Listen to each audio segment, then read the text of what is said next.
Hey നമസ്കാരം. സൂര്യകാന്തിന്റെ സംവിധാനത്തിൽ ഇപ്പോൾ ലേറ്റസ്റ്റ്ലി പുറത്തിറങ്ങിയിട്ടുള്ള ഒരു പുതിയ ചിത്രമാണ് ഹിറ്റ് ലിസ്റ്റ്.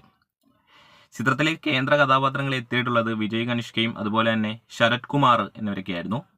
അതുപോലെ തന്നെ നമ്മുടെ KGF വില്ലനായ ഗരുഡ റാം ഒരു പ്രധാന വേഷത്തിൽ ചിത്രത്തിൽ എത്തിയിട്ടുണ്ട്. അപ്പം ഹിറ്റ് ലിസ്റ്റ് എങ്ങനെയുണ്ടെന്ന് ചോദിച്ചു കഴിഞ്ഞാൽ പേര് പോലെ തന്നെ ഹിറ്റാണ് പടം. അതായത് ഹിറ്റ് എന്ന് പറഞ്ഞു കഴിഞ്ഞാൽ ഒരു ഹിറ്റ് ക്യാരക്ടർ, ഒരു വെറൈറ്റി ത്രില്ലിംഗ് സംഭവങ്ങളൊക്കെ ഉള്ള ഒരു സിനിമ. ഇതിലൊരു ബേസിക്കലി ഇതിനകത്ത് ചർച്ച ചെയ്യപ്പെടുന്നത് നമ്മുടെ ഈ ടെക്നോളജി പരമായിട്ടുള്ള കാര്യങ്ങളെ ബേസ് ചെയ്തിട്ടാണ് പോകുന്നത്. ഒരു പ്രമേയം പറയുകയാണെങ്കിൽ, ഒരു വൺ ലൈൻ സ്റ്റോറി നമുക്ക് നോക്കുകയാണെങ്കിൽ, ചിത്രത്തിലെ കഥാനായകന് ഈ സോഫ്റ്റ്വെയർ കമ്പനിയിലാണ് ജോലി ചെയ്യുന്നത്. അങ്ങനെ അദ്ദേഹത്തിൻ്റെ ഫാമിലിയെ ബേസ് ചെയ്തിട്ടുണ്ടാകുന്ന ഒരു ഇൻസിഡൻറ്റും അതിനെ ബേസ് ചെയ്ത് പോകുന്ന ഒരു സ്റ്റോറിയുമാണ് ഈ ലിസ്റ്റ് പറയുന്നത്. ശരത് കുമാർ ഒരു പോലീസ് ക്യാരക്ടറിലാണ് എത്തിയിട്ടുള്ളത്. അദ്ദേഹത്തിൻ്റെ ക്യാരക്ടർ അദ്ദേഹം വളരെ ഗംഭീരമായി തന്നെ നീറ്റായി തന്നെ അത് ചെയ്തു പോയിട്ടുണ്ട്. അറിയാം, പോർത്തൊഴിലൊക്കെ കണ്ടപ്പോൾ നമുക്ക് മനസ്സിലാവും. അദ്ദേഹത്തിനെ കൊണ്ട് പോലീസ് ക്യാരക്ടർ എന്ന് പറയുന്ന ഒരു വെറൈറ്റി ആണ്.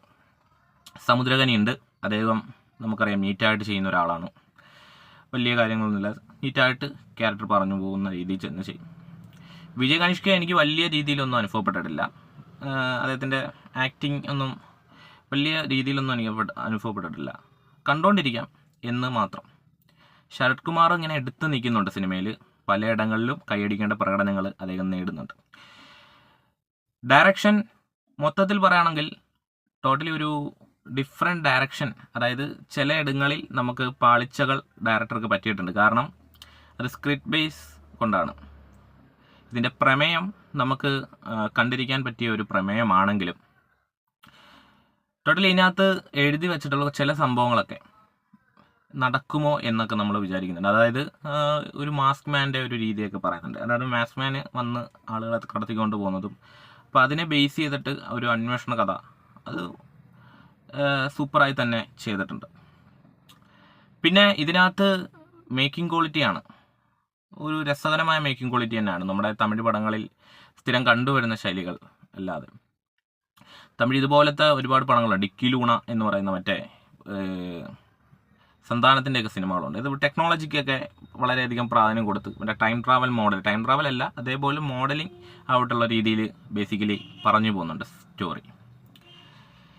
ഇതിൽ നമ്മൾ എപ്പോഴും പറയുന്ന പോലെ തന്നെ ഒരു തമിഴ് പടം കാണുമ്പോൾ ഉണ്ടാകുന്ന ഒരു ഫീലിംഗ്, അതും ശരത് കുമാറും വിജയ് കനിഷ്കും കൂടെ ഒന്നിക്കുമ്പോൾ ഉള്ളൊരു ഫീലിംഗ് എന്ന് പറയുന്നത് അത് വേറെയാണ്. ശരത് കുമാറിൻ്റെ പടങ്ങളിൽ അദ്ദേഹം ഏറ്റവും രീതിയിൽ എൻഗേജ്ഡ് ആയിട്ട് ചെയ്യുന്നത് പോലീസ് ക്യാരക്ടറാണ്. കാരണം പോർത്തൊഴിലിലും വളരെ രീതിയിൽ നമ്മളെ ത്രില്ലടിപ്പിച്ച് കൊണ്ടുപോകുന്ന അദ്ദേഹത്തിൻ്റെ ക്യാരക്ടർ നമുക്ക് കാണാം.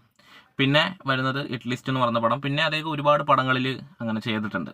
അതാണ് ഞാൻ നേരത്തെ തന്നെ പറഞ്ഞത്. ഇതിൻ്റെ പ്രമേയത്തെ ബേസ് ചെയ്തിട്ട് ഈ പ്രമേയം അടിപൊളിയായിട്ട് ഇച്ചിരി കൂടെ നല്ല രീതിയിൽ തന്നെ സ്റ്റോറിക്കൊക്കെ വലിയ പ്രാധാന്യം കൊടുത്ത് വന്നെങ്കിൽ ഇത് അടിപൊളിയായിട്ട് ഇരുന്നേനെ. ഇത് നമ്മൾ സ്ഥിരം കാണുന്ന ശൈലികളിൽ നിന്നും വ്യത്യസ്തമായി ചിന്തിക്കാൻ ഡയറക്ടർക്ക് സാധിച്ചിട്ടുള്ളതാണ് ഏറ്റവും വലിയ സത്യം.